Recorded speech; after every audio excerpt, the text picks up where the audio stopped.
All right, we're going to look at our practice part 4. We're just going to do the odd ones from 27 to 35. So looking first at 27, it says that the scores of a standardized test are normally distributed with a mean of 500 and standard deviation of 100. Find the z-score for each test score below. So remember, the z-score is really how many standard deviations from the mean. So we could do that a couple different ways. I'm thinking initially that I just want to draw the curve because I kind of visual here, and it says that the mean is 500, and we know the standard deviation is 100, so I can add those in. So one standard deviation on that side would be 600, one the other way would be 400, and then 2 would move us to 700, 2 the other way would be to 300, and then the last one, 3 standard deviations away is normally what we have on here, because that's 99% of the data was within that. So we have that going on there. So if we want to find the z-score for 300, I could look and say, okay, well, 300 is right here, and this was minus 1 standard deviation, and this was minus 2 standard deviations, so we would have the z-score would be equal to negative 2. If you want to use the formula for that, we could use the fact that the z-score is always equal to our data point minus the mean over the standard deviation. And so for the part A, we could write that z is equal to 300 is our data point, our average or our mean is 500, and our standard deviation is 100. So if we subtract, we'll get 200, negative 200 over 100, which is that negative 2. For the next one, we want 450. So I don't have that on my graph, but I know it would be right between 400 and 500, and so that would be half a standard deviation away. So my z-score for that would be, and it's in the left side, so it would be negative 0.5. Again, I could calculate it. Z would be equal to, we do 450 minus the mean, so we know that we're 50 points away, divide by our standard deviation, and you can see the negative 0.5. And 600, that is on the graph. Again, I like seeing the graph because it's nice and clear there. And remember, that was 1 standard deviation away.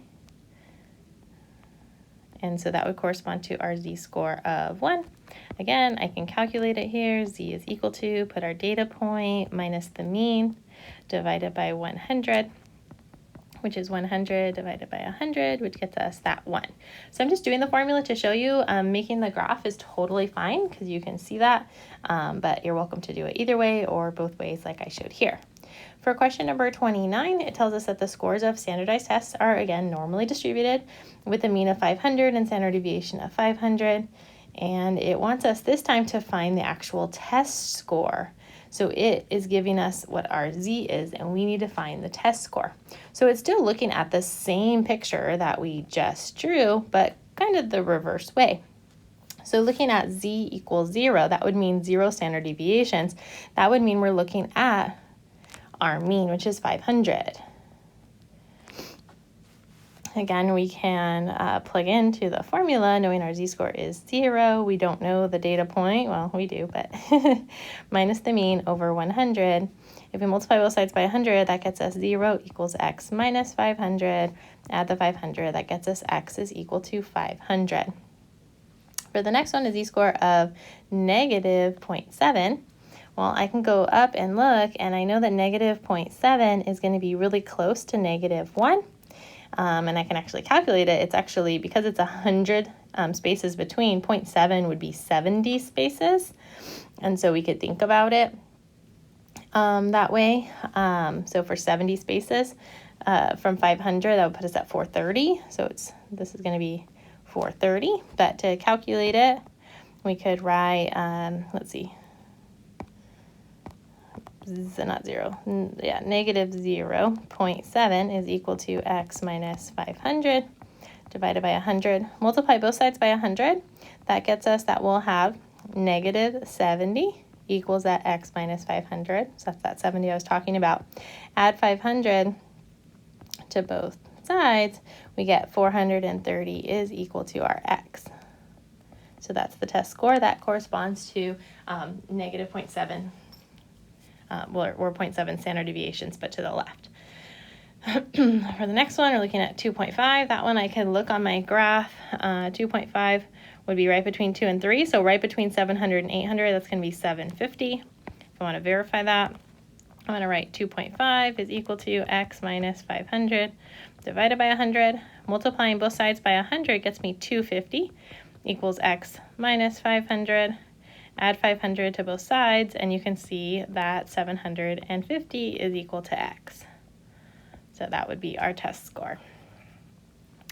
All right, for question 31, we're going to sketch a new graph here because this time we're talking about credit scores of homeowners normally distributed with a mean of 730 and a standard deviation of 40. So let's kind of sketch that normal distribution. Right in the middle, I have 730.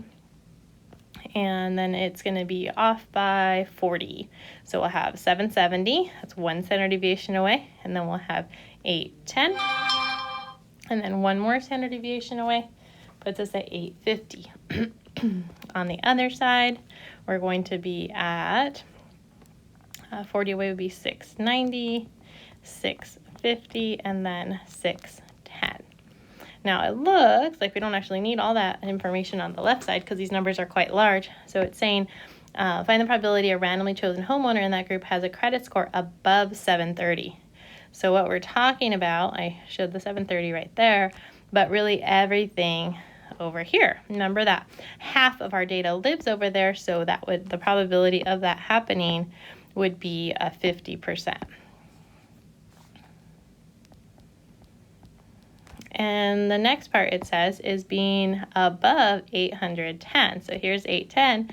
So being above that would be everything over here. So if we think about those percents again, we know that 50% are living over here. We know that 34.1 live there. And again, that's from the empirical rule. 13.6 live there. And so if we take the total of all of that, and then subtract that from 100, it would get us that leftover amount, which should be about 2.3%. And then lastly, we have below 770. So below 770, so here's 770. And if we're talking about below that, that's everything to the left. And you can see that total there is going to be the 50 and the 34. So if we add those together, it gets us that about 84.1% have a credit score below 770. So a large chunk of the population, which is our homeowners. All right, for question 33, we want to suppose that in a youth basketball league, the average points for a team was 63 points per game with a standard deviation of 5. We want to find the probability that a team ends a game with, and we have this situation. So again, I'm going to draw my normal distribution. You probably do not have enough room on your paper, so you'll want to sketch this separately. And so again, it said the 63 was our average, and standard deviation was 5. So we're going to have 63, and then we'll jump up to 68, add 5 more, that's 73, add 5 more, we're at 78, and then go the reverse way, we'll be at 58, 53, and 48. And so we want to know, having more than 68 points, what percentage would, what's the probability of that? And so more than 68, so again, here's my 68. And I could break up, maybe I'll do that just from the beginning, all these little portions. Again, this is just from the empirical rule. So we have 34.1, we have 13.6, and we have 2.1, and then it's symmetric. Oop. So 34.1% here, 13.6% here, and 2.1% here.